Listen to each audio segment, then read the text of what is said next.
Beni dünyanın her bir yerinden izleyen vatanımın güzel ve değerli insanlarını saygı ve sevgiyle selamlıyorum. Değerli izleyiciler, bugün özellikle Almanya'da yaşayan Türk gurbetçi aileleri yakından ilgilendiren çok önemli bir gelişmeyi sizlerle konuşacağım.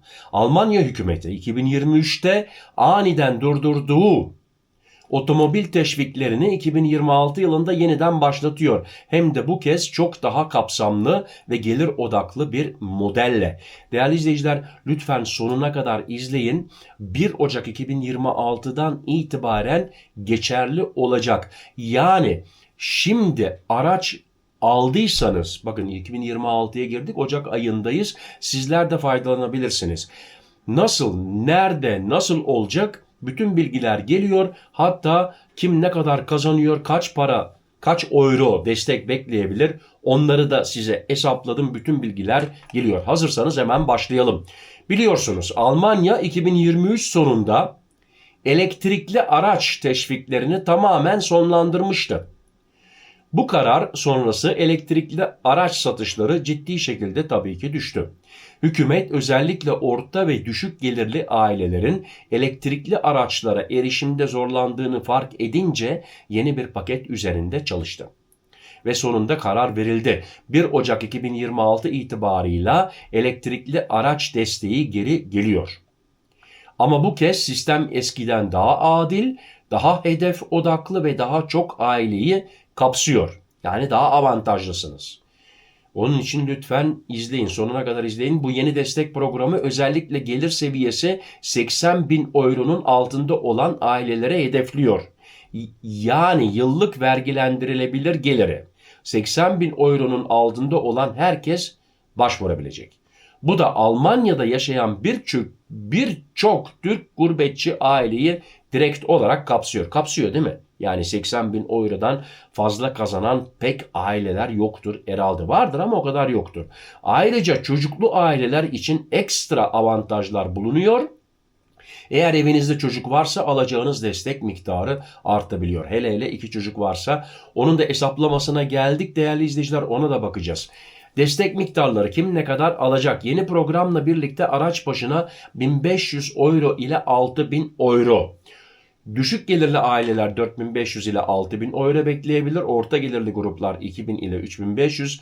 Bekar bireyler 1500 ile 2500. Bunun daha detaylı hesaplamasını yaptım. Ona da biraz sonra geleceğim. Destek miktarı geliriniz aile durumunuz ve alacağınız araca göre değişiyor. Dediğim gibi onun hesaplamasını yaptım. Biraz sonra ona da göz atacağız beraber. Yeni sistemde çocuklu ailelere fazladan bir bonus ekleniyor. Örneğin 2 çocuklu bir aileyle bekar bir birey aynı gelire sahip olsa bile aile olan daha yüksek destek alacak. Tabii ki çocukları olduğu için. Bu özellikle Türkiye'ye sık sık giden büyük gurbetçi aileleri için çok anlamlı bir avantaj. Destek 1 Ocak 2026'dan itibaren geçerli olacak.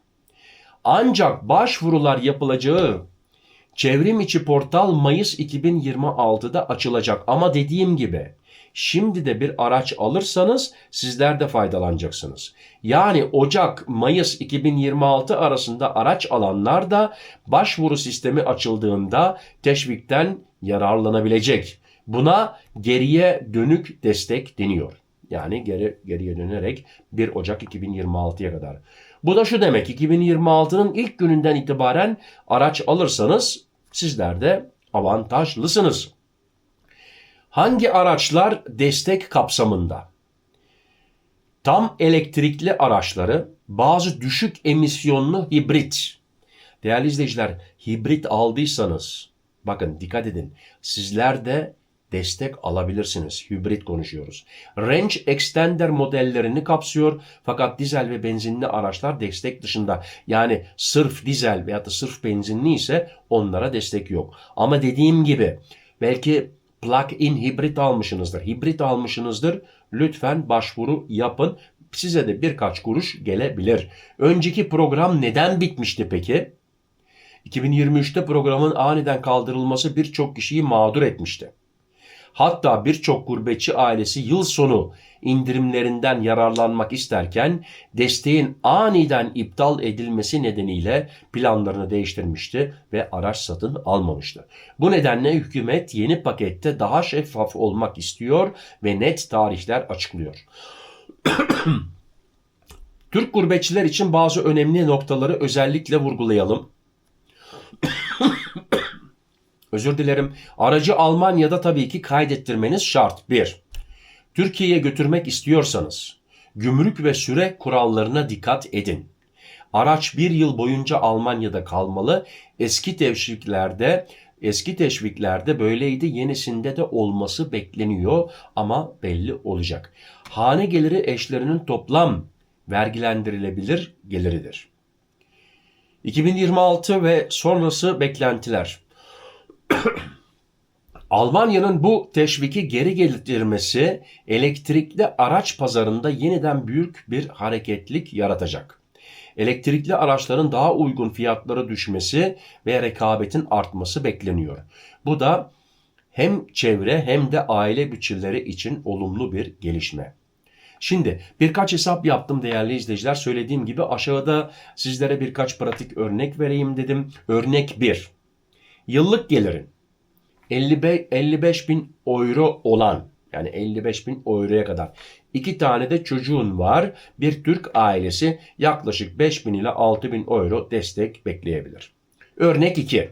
Yıllık geliri 75 bin olan çocuksuz, çocuk yok, bir aile 2 bin ile 3 bin euro destek alabilir. Tabii onların çocukları yok, kazançları fazla. Örnek 3. Bekar birisi 45 bin euro olan birey, çocuğu yok, yalnız 1500 ile 2500 euro destek alabilir. Bu ne demek oluyor değerli izleyiciler? Gençler, evlenelim, aile kuralım artık. Evet değerli izleyiciler, Almanya'da elektrikli araç destekleri 2026'da resmen geri dönüyor. Türk gurbetçi ailelerimiz için büyük bir fırsat. Bu haber hem aile bütçesini rahatlatacak hem de araç sahibi olmak isteyenlere yeni bir kapı açılacak. Videoyu beğendiyseniz bir like bekliyorum değerli izleyiciler. Abone olmayan arkadaşlar da bu fırsattır. Böyle yeni haberleri öğrenmek istiyorsanız muhakkak kanalıma abone olursanız tabii ki siz de faydalanabilirsiniz. Şimdiden hoş geldiniz diyorum ve gurur duyuyorum ve teşekkür ediyorum. Peki diyeceksiniz ya abi amma lak yaptım. Ben elektrikli arabayla Türkiye'ye nasıl gideceğim? Değerli izleyiciler, her gün gidip gelenler var. Teknik ilerliyor, sistem ilerliyor. Şahsen ben de elektrikli arabaları pek sevmiyorum. Ama ne bileyim, bu elektrikli arabaları bir kere kullanan bir daha elinden geri vermek istemiyor. Hatta Türkiye'ye gidip gelenler de var. Söylediğim gibi bakın, Sırbistan'da, Bulgaristan'da planlarsanız zaten yeni elektrikli araçlarda sana diyor ki %30 kaldı. Bak diyor, filanca kilometre sonra diyor doldurma, şarj etme imkanım var. İstersen orada durabiliriz. Orada durmak istemiyorsan diyor şu kadar kilometre sonra ikinci bir yer gelecek. Üçüncü bir yer gelecek. Seni uyarıyor. Yani sistemler o kadar ilerledi ki ve günden güne ilerliyor değerli izleyiciler. Teknik de durmuyor. Teknik de ilerliyor. Artık bundan sonra biraz tekniğe güvenmemiz lazım. Ben de bazen yani diyorum ya ben ondan mı uğraşacağım? Her 20, 30, 40 kilometrede benzinlik geliyor. Doldur benzini, devam et. Ama teknik ilerliyor, seneler ilerliyor, biz yaşlanıyoruz. Devrim değişiyor. Bilmiyorum 20 sene 30 sene sonra nasıl olacak? %80 Avrupa'da kullanılan arabalar elektrikli mi olacak, elektriksiz mi olacak bilmiyorum. Göreceğiz. Ama durum bu durum ve birkaç kere dile getirdim. Bakın, hibrit aldıysanız da müracaat edin. Birkaç kuruş gelirse avantajınız olur.